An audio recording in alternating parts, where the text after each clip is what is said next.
Hi, this is Pastor Peter, and over the next couple of weeks, I want to share with you a vision for Grace Memorial going forward.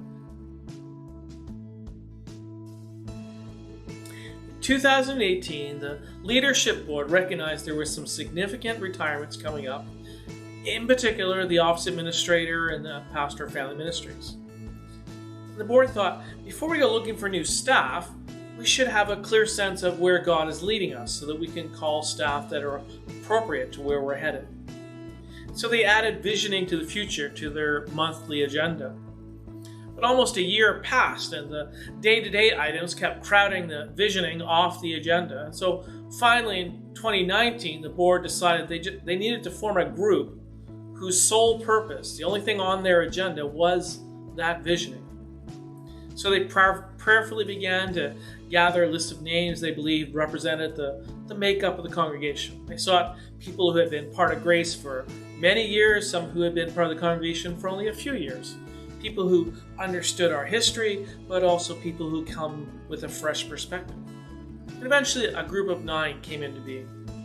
Karen Anchetta, Valerie Fenimore, Michael Jarvis, Guna Kalasegaram, Lisa Melanson, Robin Moley, Bruce Sherwin, Nathan Wan, and myself. Well, about the process, I did appreciate how we had a wide array of differing perspectives within the group. The decisions that I would come by on my own are not going to be the ones that might benefit the church as a whole, just as the decisions another person might come by might not be beneficial. So as a church, we need to reach into those bases of diversity. I've gotten to know 9 people a little bit better, and I've gotten to know through them a lot of the history of the church. Some people have been with us for many, many years, some for just a few years, like Mike and Ruth. But they've all brought different things to the group. We've come together every week for probably close to 9 months. 9 of us have come together, and the spirit of cooperation in learning about where we want to go as a church, and it's not just where we want to go, but where Christ is leading us as a church. The group began meeting on January 21st, 2020, and they have worked diligently over the last 9 months. For the first couple of months, we read through and discussed a book called Culture Catalyst by Samuel Chan. It outlines how the culture of an organization or the culture of a church will determine the success or the failure of any vision or any strategy. And these initial weeks of discussion allowed us to get to know one another better and to become more comfortable and to be able to speak freely with each other. At the end of March, we began to work through 4 discussions in a process developed by Kevin Vincent, who is an associate executive minister with our Baptist Convention. It's a process that's been used by several other Atlantic Baptist churches. It's called Unstuck.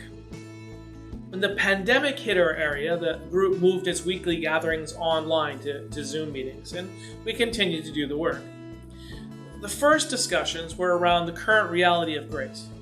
We looked at the current vision statements, the ministries that are going on, the demographics of our congregation, the attendance trends, financial trends, spiritual growth, and spiritual maturity of our congregation. The second set of discussions were about our greater Fredericton community.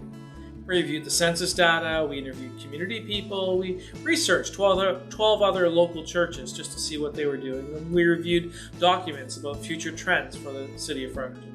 And it was an interesting conversation I had with Merrill Bryan. He talked to me for probably a half an hour, and his first priority was homelessness in the community. So I had an interview with Barb, and she's the principal at Connaught Street School.